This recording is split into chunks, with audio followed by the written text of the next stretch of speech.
Welcome back to the Average Joe Handyman service. And today, guys, we're looking at a video of a project that I started, I don't know, a few weeks ago. I showed y'all beginning stages of this where I had torn off the one side of the barn that was rotten, and we ended up putting some new T1-11 up and some window trim, and it's painted everything.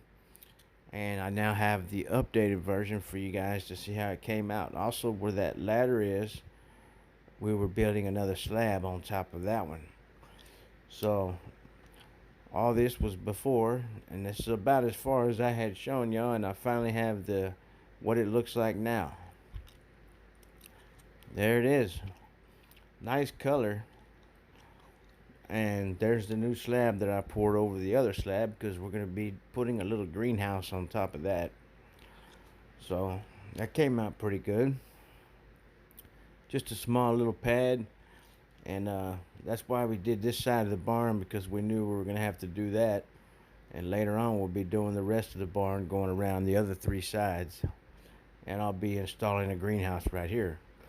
So there you have it, folks. We finally got done with the barn and the concrete. I want to let y'all see the final version. Thanks for watching. Don't forget to like, share, subscribe.